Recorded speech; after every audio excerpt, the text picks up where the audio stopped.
बिस्मिल्लाहिर्रहमानिर्रहीम। अस्सलाम वालेकुम नाज़रीन, आप यूट्यूब चैनल देख रहे हैं। मैं इमरान खान हूँ। आज़ाद कश्मीर के बारे में एक नया प्रोपेगेंडा लॉन्च किया गया। मैं ये सारा आपके सामने भी रखूँगा, सिर्फ 2 मिनट में आपको सारी चीज़ें समझ आ जाएंगी। अंसार अब्बासी साहब से एक खबर छपवाई गई। नॉर्मली आजकल मिलिट्री एस्टेब्लिशमेंट के हवाले से जो प्रोपेगेंडा न्यूज़ है उसको अखबारात के अंदर ज़्यादातर अंसार अब्बासी साहब रिपोर्ट कर रहे हैं। अंसार अब्बासी साहब इनकलाबी हुआ करते थे या एंटी एस्टेब्लिशमेंट उस वक्त जब नवाज शरीफ साहब मुश्किल में आते हैं। जैसे ही नवाज शरीफ साहब की हुकूमत आती है तो इन्हें सब कुछ अच्छा लगने लगता है। बहरहाल अंसार अब्बासी साहब खबर ये देते हैं कि आज़ाद कश्मीर इंटेलिजेंस एजेंसियों को एक्शन कमेटी के गैर मुल्की रवाबित के शवाहिद मिल गए। खबर पे आपने गौर करना है। आज़ाद कश्मीर इंटेलिजेंस एजेंसियों को एक्शन कमेटी के गैर मुल्की रवाबित के शवाहिद मिल गए। हुकूमत मुज़ाकरात जारी रखे लेकिन तशद्दुद, बैरूनी माली मावनत से चलाई जाने वाली मुहिम नाकाबिले कबूल, ये रिपोर्ट आ गई। अब नादरीन, ये खबर दी है अंसार अब्बासी साहब ने। ज़रा गौर कीजिए इसमें वो क्या कह रहे हैं, गैर मुल्की। देखिए, अगर ये इंडिया होता या इंडिया की इंटेलिजेंस एजेंसियां होती जिनके साथ इनके रवाबित होते, या रॉ से पैसे ले रहे होते, या इंडियन रॉ के साथ इनके ताल्लुकात होते, तो 1 सेकंड के अंदर ये हेडलाइन इंडिया या रॉ इन 2 लफ्जों से मुज़य्यन होती। यानी अगर कश्मीरियों के ताल्लुकात इंडिया के साथ होते या रॉ के साथ होते तो फिर हेडलाइन यहीं से शुरू होती ना कि एक्शन कमेटी के इंडिया से ताल्लुकात साबित हो गए, या एक्शन कमेटी के रॉ के साथ ताल्लुकात के शवाहिद इंटेलिजेंस एजेंसियों को मिल गए। खबर ऐसे आनी चाहिए थी, लेकिन नहीं आई। तो ये गैर मुल्की रवाबित क्या है, एक्शन कमेटी के गैर मुल्की रवाबित? अब मैं आपको बताता हूं ये है क्या और गेम क्या ढाली जा रही है। आज़ाद कश्मीर में हर घर का कोई ना कोई शख्स और कई घरों के कई कई शख्स बैरून मुल्क रहते हैं। वहां पे एक ट्रेंड है, क्योंकि लोग सरकारी नौकरी पे इंहिसार करते हैं या फिर लोग बैरून मुल्क चले जाते हैं और कुछ ज़्यादा है नहीं वहां करने के लिए। तो जो लोग बैरून मुल्क चले जाते हैं उनकी तादाद बहुत बड़ी है। यानी अगर आप एवरेज निकालें तो पाकिस्तान में जितने लोग बैरून मुल्क जाते हैं उससे कई गुना ज़्यादा आज़ाद कश्मीर में लोग अपनी आबादी के तनासुब से बैरून मुल्क जाते हैं। बड़ी तादाद यहां बरतानिया में मौजूद है। हजारों लोग एक कॉल के ऊपर इकट्ठे हो जाते हैं। पूरे पूरे शहर जो है वो आज़ाद कश्मीर के लोगों से यहां पे बरतानिया में भरे हुए हैं। इतनी बड़ी तादाद में आज़ाद कश्मीर के शहरी बरतानिया में रहते हैं। अब ये उनके साथ जब वो अपने रिश्तेदारों से राब्ते करते हैं तो वो कहते हैं जी ये गैर मुल्की रवाबित इसको कहते हैं। ये ऐसा नहीं है कि कोई इंडियन रॉ के साथ या इसराइल की मोसाद के साथ या अमेरिका की CIA के साथ, ये कोई या बरतानिया की MI6 के साथ इनके कोई रवाबित है, ऐसा नहीं है। ये अपने रिश्तेदारों के साथ राब्ते हैं। अब वो बैरून मुल्क रहते हैं तो राब्ते तो बैरून मुल्क ही होंगे ना। जो यहां रहते हैं, मिसाल के तौर पे मैं पाकिस्तान में किसी शख्स से राब्ता करूं तो वो कहें जी इसके गैर मुल्की राब्ते हैं पाकिस्तानी शख्स को, तो झूठ तो नहीं कहा, क्योंकि मैं तो बैरून मुल्क बैठा हुआ हूं। तो मैं जो राब्ता करूंगा बरतानिया के नंबर से करूंगा, तो वो जो नंबर देखेंगे जी गैर मुल्की राब्ते हैं जी इनके, ये सबूत आ गए जी हमारे पास। अच्छा, दूसरा ये कहते हैं इनको बाहर से फंडिंग आती है। तो फंडिंग कैसे आती है मैं आपको बताता हूं कि आज़ाद कश्मीर का टोटल इन्हिसार इस बात पे है कि ओवरसीज आज़ाद कश्मीर के शहरी, यानी बहुत बड़े पैमाने पे इन्हिसार इस बात पे है कि ओवरसीज जो आज़ाद कश्मीर के शहरी हैं वो कितना पैसा पाकिस्तान में भिजवाते हैं और अपने रिश्तेदारों को, अपने खानदान वालों को भेजते हैं। अब उसी पैसे से वो कारोबार करते हैं, उसी पैसे से वो तालीम हासिल करते हैं, उसी पैसे से वो अपनी ज़िंदगी गुजारते हैं, उसी पैसे से वो अपने मामलाते ज़िंदगी चलाते हैं। हत्ता कि उन्होंने एहतजाज भी करना हो तो उसी पैसे के ज़रिए से करते हैं। तो इन्होंने यहां पे एक रिपोर्ट बनाकर दे दी और इस तरह साबित करने की कोशिश की जैसे दुश्मन ममालिक के एजेंडे के ऊपर ये लोग चल रहे हैं। हालांकि ये मुहिब्बे वतन लोग हैं। शौकत नवाज कश्मीरी को जिन लोगों ने गिरफ्तार किया, शौकत नवाज मीर को, वो क्या समझते हैं कि उन्होंने कोई बहुत बड़े दुश्मन को गिरफ्तार किया, कुलभूषण यादव पकड़ लिया उन्होंने या अभिनंदन पकड़ लिया उन्होंने? ऐसा तो बिल्कुल नहीं है। कोई सरबजीत सिंह तो नहीं पकड़ा गया। वो शौकत नवाज मीर है। जब इंडिया और पाकिस्तान की लड़ाई हो रही थी तो वो बॉर्डर पे फौजियों के साथ जाकर खड़ा हुआ था और उन्हें पूरी यकीन दहानी करवाई थी कि हमसे जितनी मदद, जिस लेवल की मदद चाहिए होगी, हम वो मदद करने के लिए बार बार आएंगे। ये वो शौकत नवाज मीर है, मुहिब्बे वतन आदमी है, पाकिस्तान का और कश्मीर का परचम उठाता है। अब इस आदमी को गिरफ्तार कर लिया गया। वजह सिर्फ यह है कि पाकिस्तान की जो फौजी जर्नैल हैं या मिलिट्री एस्टेब्लिशमेंट है, उनकी ख्वाहिश है कि कश्मीर और गिलगित बल्तिस्तान में, और उनकी ज़रूरत भी है कि कभी भी कोई सिविलियन हुकूमत ना आए, कोई ऐसी हुकूमत ना आए जो हुकूमत फैसले करते वक्त हमसे इजाज़त ना ले। तो क्योंकि ये हसास इलाके हैं तो वहां पे मिलिट्री एस्टेब्लिशमेंट अपनी मर्जी की हुकूमत मुसल्लत करना चाहती है, लेकिन दौर बहुत आगे चला गया ना। अब तो सोशल मीडिया का दौर है, लोगों में काफ़ी शऊर आ गया, तो ज़्यादा देर तक आप कंट्रोल कर नहीं पाते। तो तरीक़ाकार ये होता है कि फिर आप लोगों को मार्जिन देते हैं, लेकिन पाकिस्तान में इंटेलिजेंस एजेंसीज ये मार्जिन देने पर तैयार नहीं है। नाज़रीन, एक बड़ी अफसोसनाक खबर है और बड़ा एक मुआशरती अलमिया भी है। ये एक नौजवान है, इसका नाम है ज़ीशान, और इसने अपने आप को आग लगा ली थी आज से कुछ अरसा पहले। ये ज़ीशान अरशद है, ये सुथरा पंजाब के अंदर नौकरी करता था। एक दिन ये आया और इसने आकर शिकायत लगाई, और जो इसने शिकायत लगाई वो सलमा भट्ट की मौजूदगी में लगाई, यानी हुकूमत की मौजूदगी में। हुकूमत वहाँ पे मौजूद थी, हुक्मरान वहाँ पे मौजूद थे, पंजाब हुकूमत का सुथरा पंजाब का मंसूबा है। वहाँ पे आकर इस शख्स ने एक शिकायत लगाई। ये शिकायत इसने कैसे लगाई, आवाज़ थोड़ी सी हल्की आ रही है, लेकिन आप ये सुने ज़रूर, आपको आइडिया हो जाएगा ये क्या क्या रहा था उस दिन। मेरे 2 बच्चे हैं, मैं बड़ा तंग हूँ। 20,000 इन्होंने कहा कि 19,000 दे रहे हैं, और मेहरबानी करें, मेरे पास और कोई रास्ता नहीं है। मेरे 40 के ऑर्डर है, 40 ऑर्डर है, और मुझे 19 मिल रहा है। अच्छा, मुझे 19 कम मिल रहा है। मैं बड़ा तंग हूँ, ठीक है। प्लीज मेहरबानी करें। मेरे 2 बच्चे। नाम क्या है? मेरा नाम ज़ीशान अरशद बल जुवैद अरशद। कहाँ से? मैं इधर क्याली रोड शेखुपुरा पे काम करता हूँ, आरटी कंट्रोल रूम। ठीक है। और कोई अफसर जिनके पास भी जाता हूँ वो कहते हैं सबके साथ ही होगी, हमारे नहीं पड़े, हमारी नहीं पड़ रही। ये नौजवान की आप बात सुन रहे, ये इसकी आवाज़ कांप रही थी, इसकी आवाज़ रो रही थी, वो बड़ी मुश्किल से अपने ऊपर कंट्रोल कर रहा था। उसने जैसे ही वज़ीर को शिकायत लगाई तो साथ ही पुलिस वालों ने इसके कंधे पे आकर हाथ रख लिया। कमज़ोर सा आदमी है बेचारा, सुथरा पंजाब में काम करता है। कांस्टेबल्स ने इसके सीने पे, इसकी कमर पे हाथ रखा। वो एक प्रेशर डालने का तरीका होता है गरीब आदमी पे। वो साथ ही डर गया, उसकी आवाज़ लरजना शुरू हो गई। इसको ना मैं चाहता हूँ कि आप ज़रा देखें थोड़ा सा। मेरा पंजाब में काम करता हूँ और मेरे 2 बच्चे हैं, मैं बड़ा तंग हूँ। 20,000 इन्होंने कहा कि 19,000 दे रहे हैं, और मेहरबानी करें, मेरे पास और कोई रास्ता नहीं है। मेरे 40 के ऑर्डर है, 40 ऑर्डर है, और मुझे 19 मिल रहा है। अच्छा, मुझे 19 कम मिल रहा है। मैं बड़ा तंग हूँ, ठीक है। प्लीज मेहरबानी करें। मेरे 2 बच्चे। नाम क्या है? मेरा नाम ज़ीशान अरशद बल जुवैद अरशद। कहाँ से? मैं इधर क्याली रोड शेखुपुरा पे काम करता हूँ, आरटी कंट्रोल रूम। ये आप सुन रहे हैं, अब इस नौजवान ने वज़ीर के सामने शिकायत लगाई, और कैसे जालिम लोग हैं जिन्हें लाकर आसिम मुनीर साहब ने बिठा दिया। आसिम मुनीर साहब के जो फेवरेट लोग हैं उन्होंने क्या किया पाकिस्तानियों के साथ। ज़ीशान अरशद ने ये शिकायत लगाई, फिर वो इंतज़ार करता रहा शायद उसे इंसाफ मिल जाए। 40,000 रुपये के उसके ऑर्डर थे कि इसको 40,000 रुपये तनख्वाह देनी है, लेकिन इसे 19,000 रुपया दिया जाता था, बाकी पैसा ठेकेदार खा जाते थे। और ये इसके साथ नहीं हो रहा, ये हज़ारों वर्कर्स के साथ हो रहा है। मरियम नवाज का एक ही फ्लैगशिप प्रोग्राम है, बाकी सारे उस्मान बुज़दार के प्रोग्राम्स के ऊपर उठाकर मरियम नवाज ने अपनी तख्ती लगा दी है। मरियम नवाज ने कोई एक भी काम नहीं किया, सिर्फ उस्मान बुज़दार के कामों के ऊपर अपनी तख्ती लगाई है, या पहले से बने हुए DHQs या BHUs उनके ऊपर अपनी तस्वीरें लगाई हैं, पहले से जो लैट्रीनें बनी हुई हैं उनके ऊपर अपनी तस्वीरें लगाई, यानी वो सारे काम किए उन्होंने जो पहले से हुए थे उनके ऊपर तख्तियाँ। ये उनका अपना फ्लैगशिप एक प्रोग्राम था। इसमें हज़ारों वर्कर्स आज सड़कों पे मौजूद हैं, वो एहतजाज कर रहे हैं कि उन्हें तनख्वाहें नहीं मिल रही। कई वर्कर्स ये कहते हैं कई महीनों से तनख्वाहें नहीं मिल रही। कई वर्कर्स ये कहते हैं कि हमें तनख्वाह जितनी वादा किया गया उतनी नहीं मिल रही। कई वर्कर्स ये कह रहे हैं कि हमसे इजाफी काम लिया गया, उसके पैसे नहीं दिए जा रहे। ये इतनी बदनज़मी और इतनी करप्शन इस इदारे के अंदर हो रही है, ठेकेदारों ने तबाही फेर दी है, और अब ये संभाले से संभाला नहीं जा रहा। इस नौजवान ने पहले ये शिकायत लगाई, और जब इसकी बात नहीं सुनी गई तो फिर तंग आकर, गुर्बत के हाथों परेशान होकर इसने अपने आप को आग लगा ली। इसकी आग लगाने की भी वीडियो मौजूद है, जब इसने खुद को जला दिया। इन्हें डर नहीं लगता, इन्होंने रब को जवाब नहीं देना। वो आपके पास अपनी शिकायत लेकर आया था, वो रो रहा था, आपके पास इख्तियार था।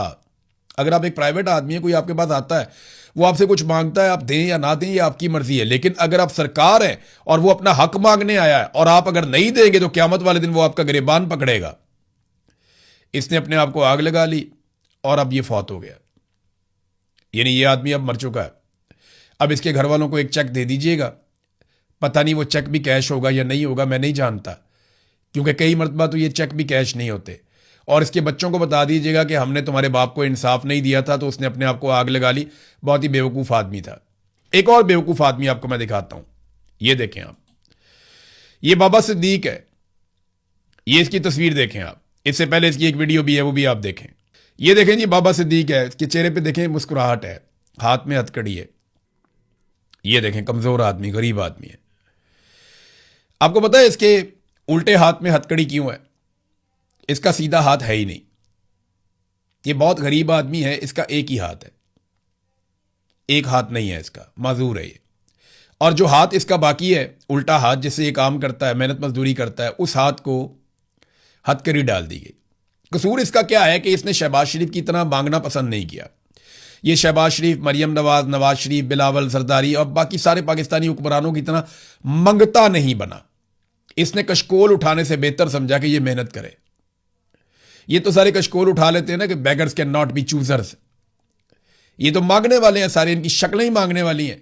सारी दुनिया में जाते हैं मांगने के लिए, महंगे महंगे तैयारों पे मांगने के लिए जाते हैं और फिर कहते हैं कि हाँ खरीदा है भाई, जो उखाड़ना है उखाड़ दो, जो कर सकते हो कर लो। लानत है वैसे ऐसे लोगों के ऊपर जो इस किस्म की सोच भी रखते हैं।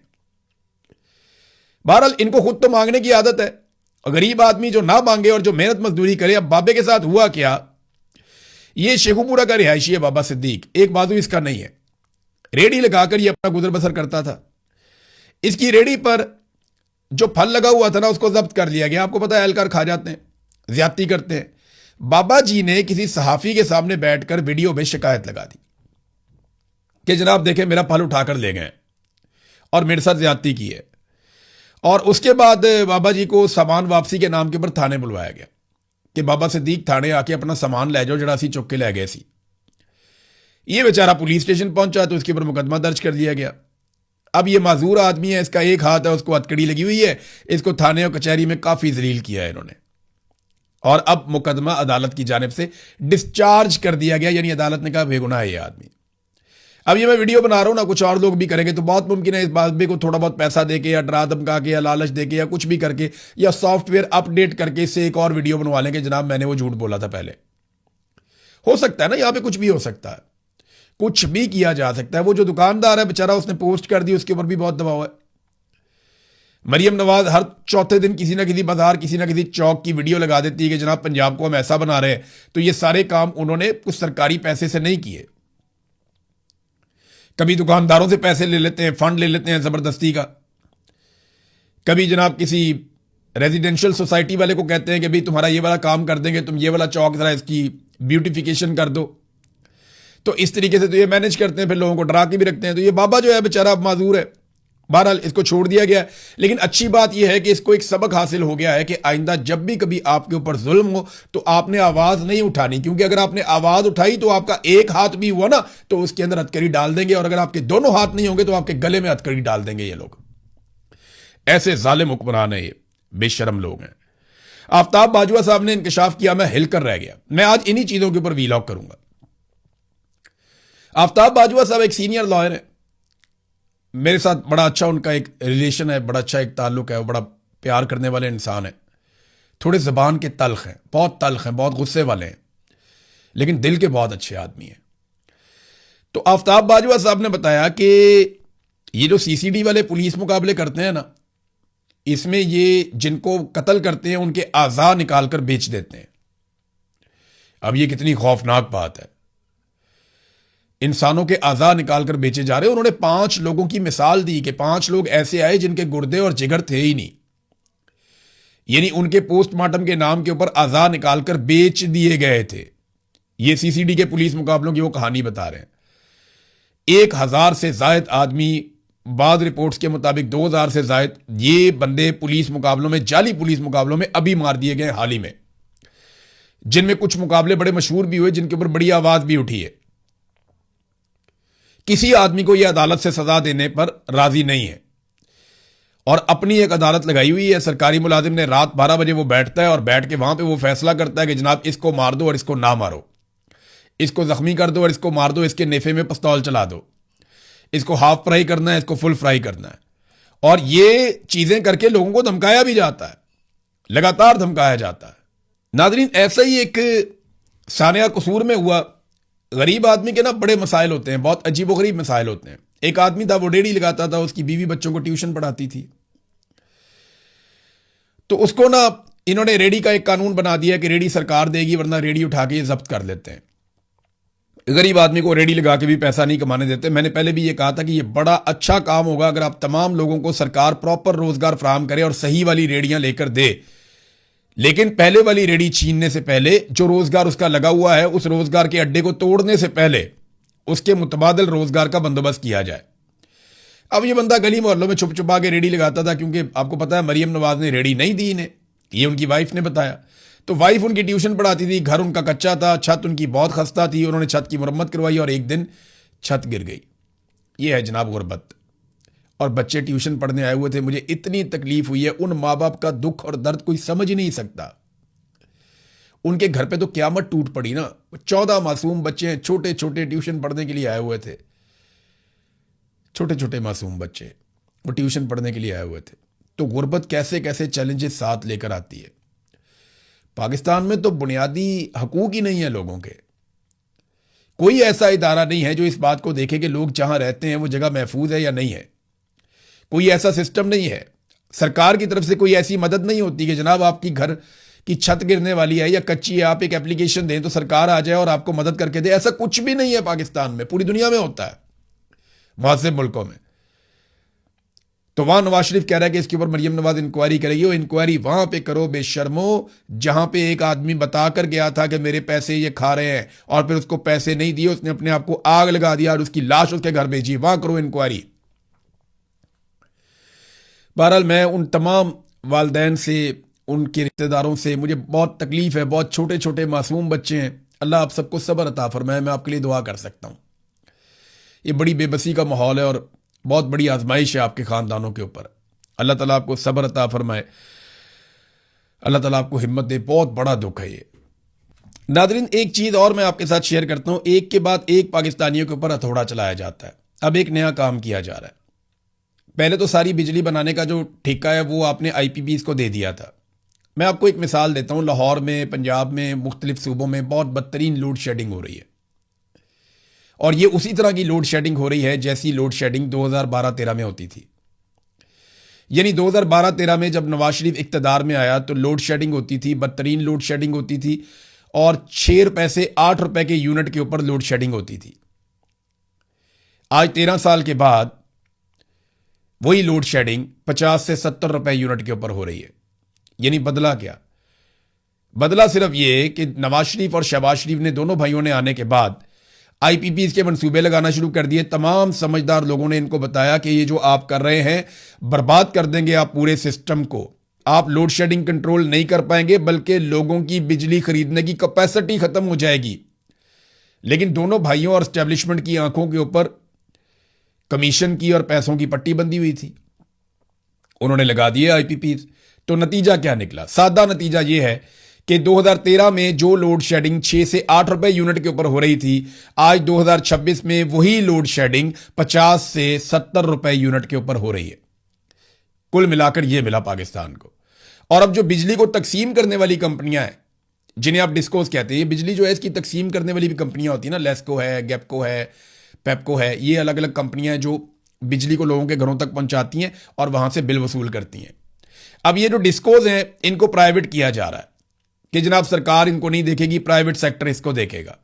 अब जब इसको प्राइवेटाइज कर रहे हैं तो इसके अंदर भी सरकार ने एक नया काम कर दिया, कैपेसिटी पेमेंट की तर्ज का। यानी सरकार उन्हें गारंटी दे रही है 18% रेट ऑफ रिटर्न की।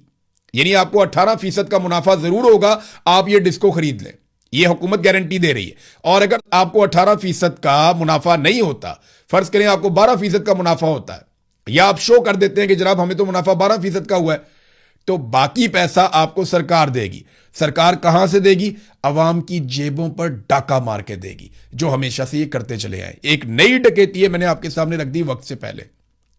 ये करने के लिए जा रहे हैं और कीमत एक दफा फिर पाकिस्तानी कौम अदा करेगी। और करने कौन जा रहा है? वही दोनों भाई, वही दोनों लुटेरे जिन्होंने यहां तक पाकिस्तान को पहुंचाया। मिलिट्री एस्टेब्लिशमेंट के साथ मिलकर, जिनके साथ मिलकर ये हमेशा इसी तरह की गेमें डालते रहे। डालो गेमें। अब ये डिस्कोज भी अपने फ्रंटमैनों को या अपने करीबी लोगों को या चलो फौजी फाउंडेशन को दे दो, ताकि वो और ज्यादा मुनाफा कमाएं, और ज्यादा ताकतवर और पैसे वाले बन जाएं। अब तक के लिए इतने ही। अपना ख्याल रखिएगा, अपने इस चैनल का भी। अल्लाह हाफिज।